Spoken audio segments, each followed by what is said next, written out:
Welcome, ladies and gentlemen, to the final part of the Sonic CD playthrough. And we're in Metallic Madness, and this level is a bit more infamous in recent times, thanks to its inclusion in Sonic Mania.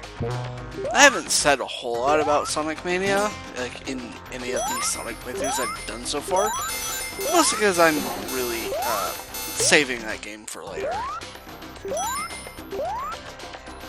Spoilers, I like it, but for now we're focused on Sonic CD. And this is the final level of the game, and as you can tell, it looks pretty similar to Scrap Brain Zone in terms of aesthetic, like the big mechanical factory that's been kind of a recurring trope in Sonic games for a while. Like Scrap Brain Zone in Sonic 1 wasn't exactly the last level in Sonic 2, but it was close to the game anyway for Metropolis Zone, Death Egg Zone in Sonic 3 Knuckles, Final Egg Zone in Sonic Adventure. You know, it goes on and on. It's pretty commonplace. And a big, evil, menacing factory does give kind of a sense of urgency and finality to it, so I'm totally okay with this. And now we move back into the past, which definitely has much better music than the present music there.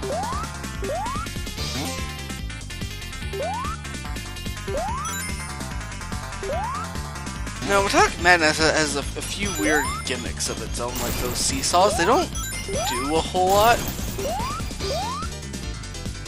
but basically you jump on it and it'll launch the spike on it from the background into the foreground, and it will now hurt you if you touch it.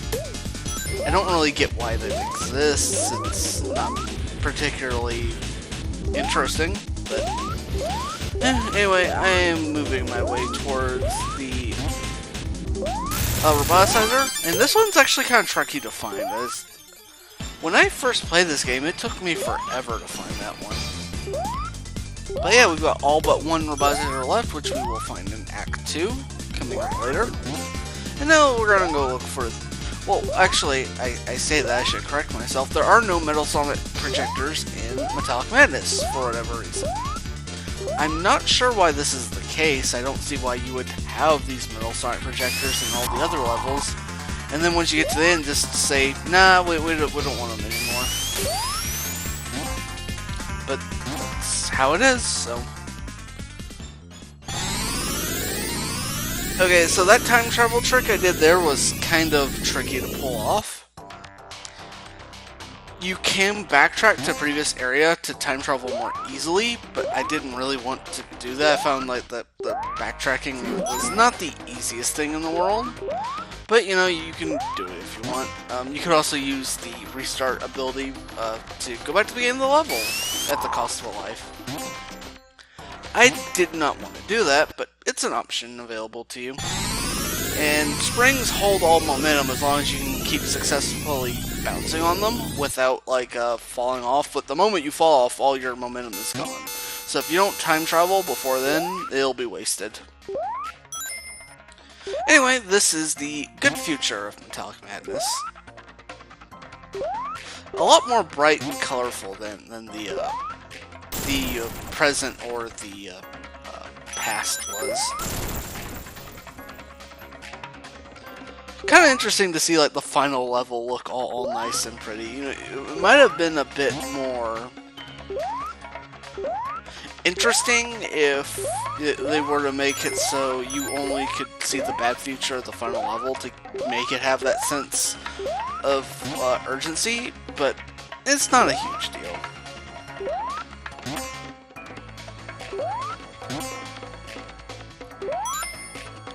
Anyway, we really have nothing else left to do in this level, so we're just gonna head to the end. If you don't have all the time stones yet, you may want to get it now, because Act 2 is literally your final shot at getting one.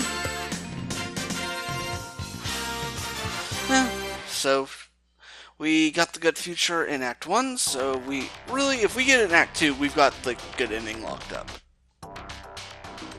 And I intentionally avoided going to Special Theater because I wanted to save doing that for Act 2. I had a lot of things in this playthrough pretty well planned out. And now we have these seesaw things that kind of remind me of Scrap Brain Sonic 1 had objects similar to this that would kind of carry your momentum around. In Sonic 1, I think there was a glitch related to one of them, where if you spun off it really, really fast, you would eject yourself off the side of the screen, and the screen would do a vertical wrap. Anyway, we're in the bad future of Metallic Madness.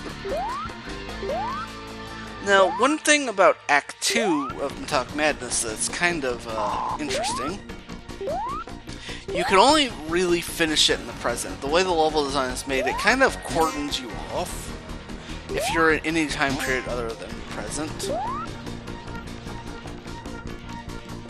I'm not sure why they chose to do that. It sounds kind of strange to me.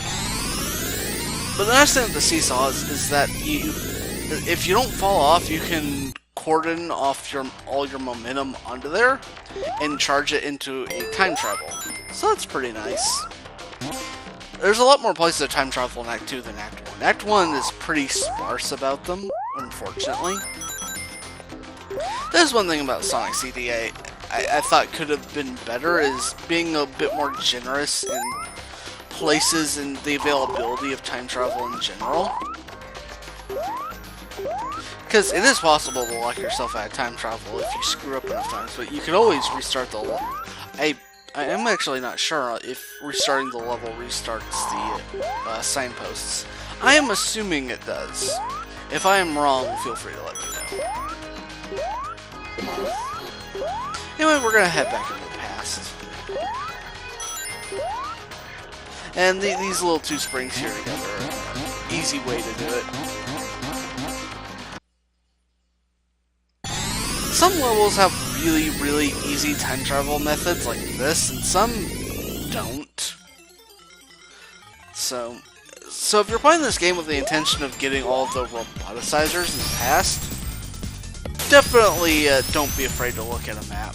It can really help you plan out your routes. And this is the kind of game that I feel like really benefits from a lot of routing. Like knowing exactly where to go and what to do in each level. Because the levels in Sonic CD are very zigzaggy. They're not smooth like I guess you would say they were in Sonic 2. In that sense, it does feel like the kind of the rough edges some levels in Sonic 1 had. And that's kind of the charm of Sonic CD. It pretty obviously was made off the skeleton of Sonic 1, even though to some extent so was Sonic 2.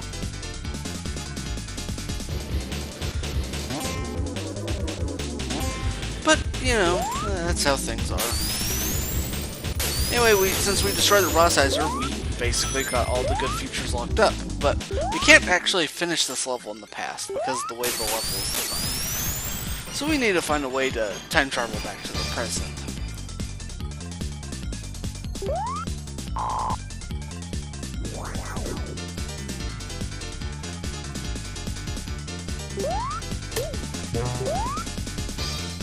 I've never been able to actually time travel off those cylinders that push up and down.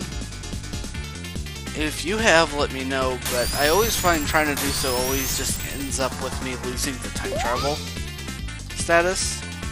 So basically what I'm doing is searching for a good way to travel into the past. Or the travel into the present, I misspoke. Anyway, we have one right here. Just bounce between these springs, and into the future we will go.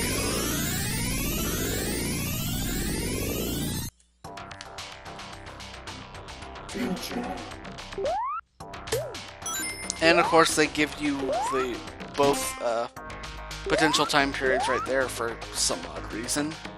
I do think the level design could be smoothed a bit more, because that is the main complaint with this game, but I don't think it's as bad as people make it out to be.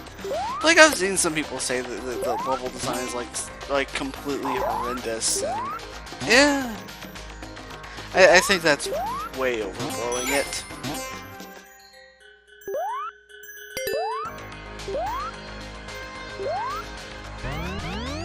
Because this much is noted that with the re-release of the game in 2011, 2012, whenever it was, that the physics were completely redone and vastly improved, and the overall opinion of the game skyrocketed. So I think it's more to do with the physics of this game not being quite right compared to the classic games. I personally, what I really like about CD is sort of the fact that it just has a really nice atmosphere to it. That's something that a lot of Sonic games really don't ever do, and I mean, I can understand why, because this is a series that does not have a good track record with experimentation. And to sidetrack off my tangent, that laser basically turns us into Chibi Sonic.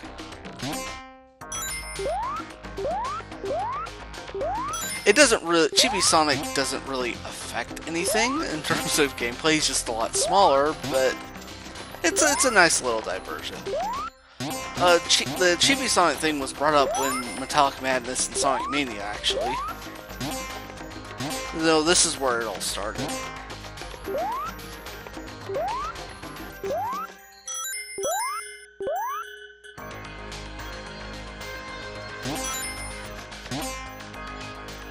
This section can be a little tricky because you have to keep collision detection in mind. I would play this pretty conservatively because it's very easy to get caught off the edge of that and die. And also, do not go to the right past that door or you will go backwards.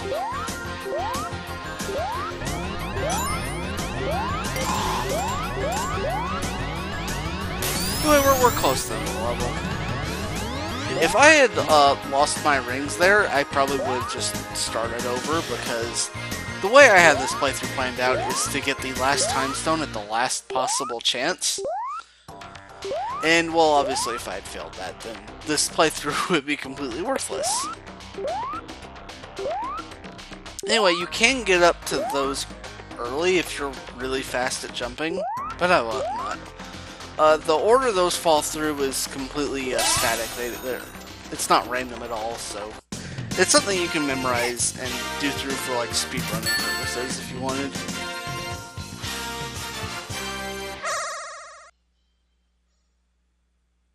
Anyway, we're going into the final special stage.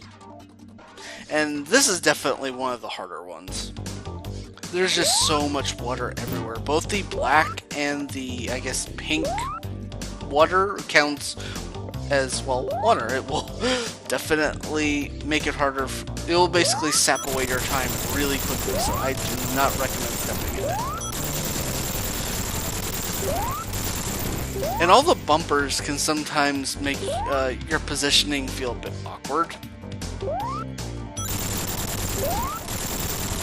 Like, you'll bump off the side and jump, and basically anticipation of running into it, and jump early, but things don't quite work out as planned, and then you run into the water. Because look at that, I just touched it for like half a second, and I just lost, like, combined in those two attempts, like 20 seconds. Fortunately, I managed to destroy the last UFO right there. But if I had missed and fallen in that water, I would have been dead on arrival. But that's all 7 time stones. Now, we got all good futures anyway, regardless of time stones. So we would have had the good ending anyway, but it's nice to show how to get the good ending either way you want. And I do sort of like that kind of non-linear approach to getting, like, the best ending. It doesn't necessarily have to be, like, one way to do it. It can be one of many ways. I personally kind of like hunting down the roboticizer capsules, because, you know, that gives you a reason to actually explore and stuff. Though I feel like if Sega were to ever return to this type of game, you could make a better incentive than that. But I highly doubt they ever will. I just don't think the interest is there. And anyway, that pit, well, that room there is actually the only bottomless pit in the entire game. So keep that in mind. Anyway, this little room, you basically move on the the thing in the center to move between the foreground and background. Sega really liked showing off that capability. Anyway, this room you run into these light bug things. And they existed in Stardust Speedway as well, but a little mini boss here. It's pretty simple. You might want to make sure you can hold on to some rings, though. For now, we're taking on the final boss. Now, there's a popular misconception about this guy. The popular thinking is that you have to take damage to hurt him. That you can't hurt him without taking a hit yourself, and that's actually incorrect. I mean, it's not a really big deal. Because, like, if you're willing to take damage, this guy is pathetically easy. Like most bosses in this game. I mean, the bosses in Sonic CD are not especially hard. What I like about the bosses in CD, though, is they're kind of different and unique. Anyway, you just wait for him to open up there, and you can actually get that first hit without having to take damage first. But it's like, I don't feel like the bosses in the other Sonic games were ever all that challenging, so the fact that I don't even think Sonic CDs are all that... In terms of, like, principle and concept, aren't extraordinarily different. I mean, they're different in terms, like, in the fact that they really play with the idea that not every boss needs to take 8 hits to kill and can do something weird and funky, but in terms of difficulty, the boss and the strategies you need, the bosses aren't all that different from the other Sonic games. I don't really feel like it's anything all that different. Anyway, get that last 10 in, and Robotnik is toast.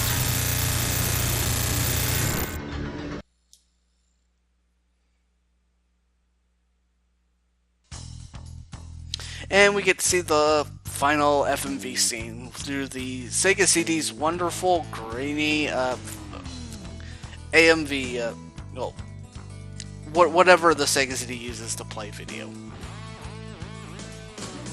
And you get to hear a pretty sweet rendition of Sonic Boom.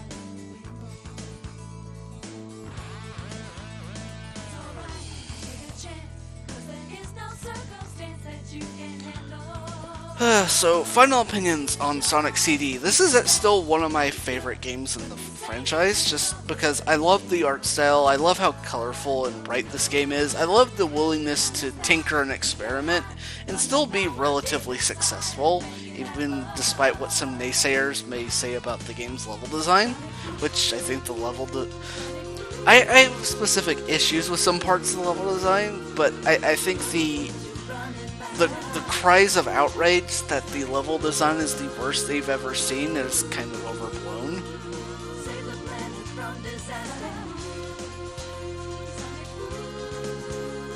So, I don't know.